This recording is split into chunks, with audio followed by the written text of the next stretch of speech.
রাধে রাধে বন্ধুরা, জয় শ্রীকৃষ্ণ। কেমন আছো সবাই? আশা করব সবাই খুব ভালো আছো, সুস্থ আছো, শীতের দিনগুলো ভীষণ ভালোভাবে কাটাচ্ছ।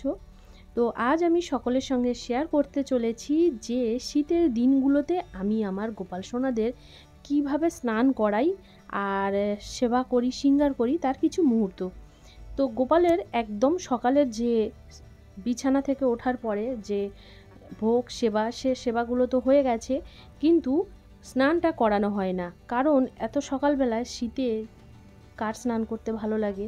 আর গোপালকে তো একদমই স্নান করানোই হয় না এত সকালবেলায়। তাই স্নানটা করানো হয় একটু বেলাতে।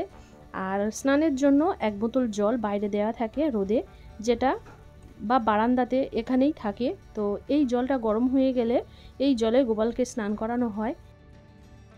যদি দেখা যায় যে এদিন হয়তো রোদ ওঠেনি, আকাশ মেঘলা হয়ে রয়েছে, বা সূর্যটা উঠলো অনেক দেরি করে, স্নানের সময়ও হয়ে গেছে, তো সেই সময় একটু আলাদাভাবেই স্নানের জলটা গরম করে নেওয়া হয়।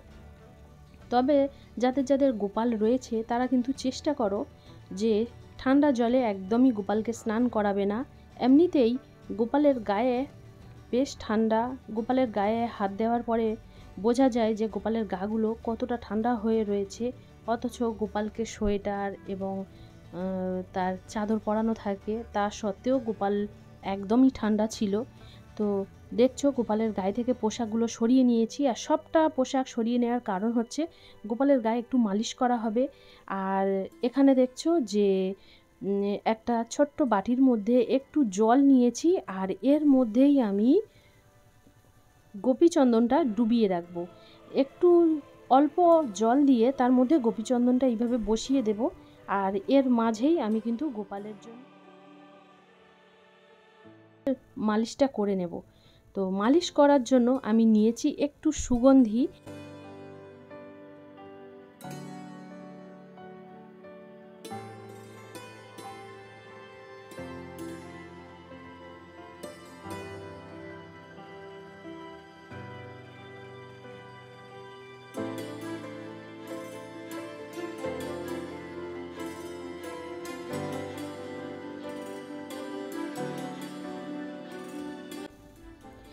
এবারে প্রথমে আমি একটু সুগন্ধি, এটা একটা ফ্লাওয়ারের সুগন্ধি ছিল, তো আমি সেটা প্রথমে একটু গোপালের, ছোট গোপালের গায়ে দিই, আর বাকিটা বড় গোপালকে দিয়েই।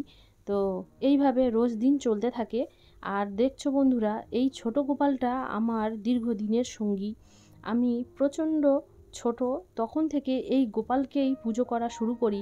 আর সেই সময় যখন স্কুলের গরমের ছুটি থাকতো, সেই সময় চেষ্টা করতাম যত রকমের বনফুল হয়ে থাকে সেই ছোট্ট ছোট্ট ফুলগুলো তুলে এনে মালা বানিয়ে গোপালকে সাজাতাম। তো এখন আর গোপাল একা নেই, বড় গোপালও এসে গেছে।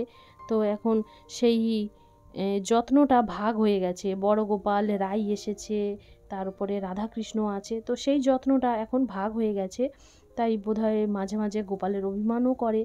তো দেখছো গোপালের সুগন্ধি দিয়ে মালিশ করা হয়ে গেছে। এবারে নিয়ে নিচ্ছি একটু ঘি, আর ঘিটা রোদেই রাখা ছিল, যার জন্য ঘিটা একটু গলে গেছে, আমার নিতে সুবিধা হয়েছে। আর এখানে অনেকে অয়েলও ব্যবহার করতে পারো। আর এটা দিলে কি হয়, যেভাবে শীতের সময় আমরা যেমন অয়েল ম্যাসাজ করি, তো সেইভাবেই গোপালের গায়ে একটু এইভাবে দিয়ে ম্যাসাজ করে নিলে ভীষণ ভালো লাগে। অনেকে অনেক রকমের অয়েল রয়েছে ব্যবহার করে, আর এটা ম্যাসাজ করে নিলে গোপাল কিন্তু এমনিতেই ভীষণ চকচকে থাকে, আর একটা শাইন ভাবটা বজায় থাকে।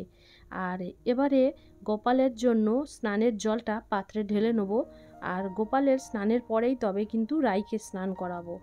আর অনেক সময় হয়ে যায় যে রাইকে আগে স্নান করিয়ে নিই, তারপরে গোপালদের স্নান করাই। তবে গোপাল আর রাই দুজনকে কিন্তু আমি একসঙ্গে স্নান করাই না। আর এইভাবে তুলসী পাতাগুলো তুলে আমি একটা পাথর বাটির মধ্যে ধুয়ে রেখে দিই। তো এইভাবে 3-4 দিন অনায়াসে চলে যায়। এবারে একটা বড় পাত্র নিয়েছি, আর তার মধ্যে স্বস্তিক চিহ্ন এঁকে নিচ্ছি, কারণ গোপালকে ওখানে বসাতে হবে।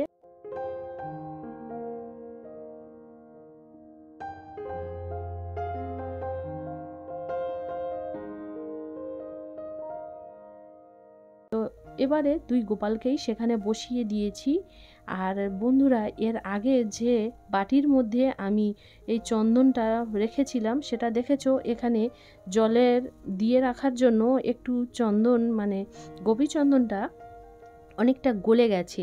তো এই গোপীচন্দন দিয়েই আমি গোপালের গায়ে একটু লাগিয়ে তবে স্নান করাবো, কারণ এটা গোপালের কাছে ভীষণ প্রিয়। গোপাল ভীষণ পছন্দ করে গোপীচন্দন মাখতে, আর এটা দিলে গোপাল কিন্তু এমনিতেই ভীষণ চকচকে থাকে, খুব সুন্দর থাকে। আমি গোপালকে কোনো আলাদাভাবে কোনো কিছু ইউজ করি না গোপাল রাইকে চকচকে রাখার জন্য। শুধু এগুলোই একটু ব্যবহার করলে গোপাল এমনিতেই ভীষণ চকচক করে, ভীষণ সুন্দর থাকে। আর আমার ছোট গোপাল বহু বছরের পুরানো, তো আমার ছোট গোপালকে দেখলে মনে হবে না যে ছোট গোপাল অনেক বছরের পুরানো। কালারগুলো করা, মাঝে মাঝে কালারগুলো করিয়ে নিতে হয়। তো দেখছো, এবারে গোপীচন্দনটা ধুয়ে দেওয়ার জন্য আমি জল দিয়ে সুন্দর করে আলতো হাতে এইভাবে স্নান করিয়ে নিচ্ছি। আর বন্ধুরা, স্নানের সময় ঘটে যায় আরও একটা অন্যরকম ব্যাপার। দেখছো, এখানে একটা মৌমাছি এসে উঠছে, দেখো। আর এটাকে দেখানোর জন্য কিন্তু আমি এটাকে একদম হালকাভাবে দেখানোর চেষ্টা করি। এই মৌমাছিটা আসে গোপালের স্নানের সময় আর আমার হাতে বসে, তারপরে আবার ও উড়ে চলে যায়। তো আমি এটা সকলের দেখানোর জন্য আমি একটু স্লোভাবে তাই দেখিয়েছি। তো এটা আমার সঙ্গে প্রথমবার ঘটলো যে মৌমাছি এসে হাতে বসলো অথচ কামড়ালো না। তো দেখছো, এদিকে গোপালের স্নান হয়ে গেছে, গা মোছানো হয়ে গেছে। এবার গোপালকে আমি আসনে বসিয়ে দিলাম। তো গোপালের এবারে পোশাকগুলো পরাতে শুরু করব। আর বন্ধুরা, গোপালকে যেভাবে যতটা ঠান্ডা অবস্থায় যখন শুরুতে নিয়েছিলাম, এখন গোপালের গায়ে হালকা একটু যে স্নানের জলটা গরম, তার উপর গোপাল রোদেও বসে রয়েছে, যার জন্য গোপালের গায়ে থেকে সেই ঠান্ডা ভাবটা কিন্তু একদম আর নেই। গোপালের গাটা কিন্তু সেই ঠান্ডাটা সরে গেছে, বেশ গোপালের গাটা গরম হয়ে গেছে। কিন্তু গোপালকে আমি সোয়েটারটা পরিয়ে দিচ্ছি, এজন্যে গোপালের একটা যেহেতু গলা হাত ছোট পোশাক পরানো হয়েছে। আর গোপালকে এরপরে আমি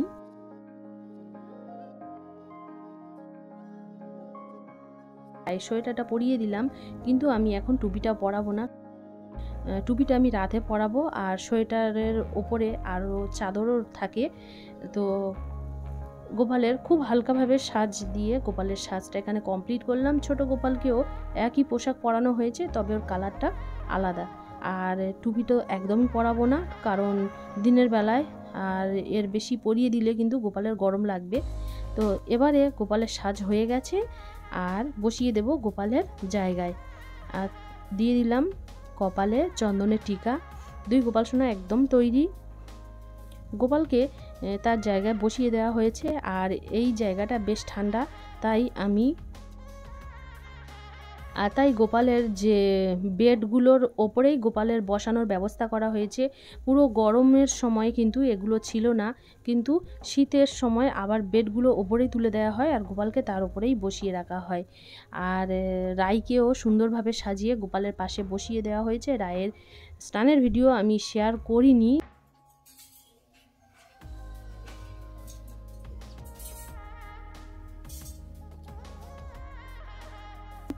আর দেখছো, এখানে চন্দন দিয়ে তুলসী পাতা গোপালের চরণের উদ্দেশ্যে আমি এখানে রেখে দিলাম। তবে গোপালের হাতে আমি কিন্তু তুলসী পাতা দিই না, কারণ গোপালের চরণে দিতে হয়। আর আমি চরণের উদ্দেশ্যে গোপালের কোলের কাছে এটা রেখে দিয়েছি। আর এক বাচ্চা সে তার দুই গোপাল সোনা এবং রায়ের জন্য এই ফুলগুলো উপহার হিসেবে দিয়েছিল, তো আমি সেই ফুল দিয়ে গোপালের পাশেই সেই ফুলটা দিয়ে দিলাম। তো আমার এখানে গোপালের এবং রায়ের সাজানো কমপ্লিট হয়েছে। আর দেখো কত সুন্দর লাগছে আমার ছোট্ট গোপাল, ভীষণ সুন্দর লাগছে, ভীষণ ছোট। আর রাইকে তো সুন্দর লাগছে, আর তোমরা ভীষণ রাইকে পছন্দ করো, অনেক ধন্যবাদ। আর তোমরা অনেক কমেন্ট করো, সবটা উত্তর দেওয়ার চেষ্টা করি। তো আজকের ভিডিওতে কেমন লাগছে অবশ্যই কিন্তু বলো। সিঙ্গারের পরে গোপালের আজকের ভোগ হিসেবে যেগুলোর ব্যবস্থা করা হয়েছিল তা হলো, ভোগ হিসেবে আজ গোপালকে দেয়া হয়েছিল দিই আর কাজু আর সুজি বানিয়ে গোপাল আর রাইকে দুজনকে দেওয়া হয়েছে। তবে রাই আর গোপালকে কিন্তু একসঙ্গে অনেক সময় দেওয়া হয়, তবে রায়ের খাবার আর গোপালের খাবার আলাদা করেই রাখলে ভালো হয়, কারণ রায়ের তো তুলসী পাতা দেওয়া যায় না, কিন্তু গোপালের তুলসী পাতাই দিতে হয়। এরপরে আমি একটা ঘিয়ের প্রদীপ বানিয়ে সেটা দিয়ে আরতি করে নিই।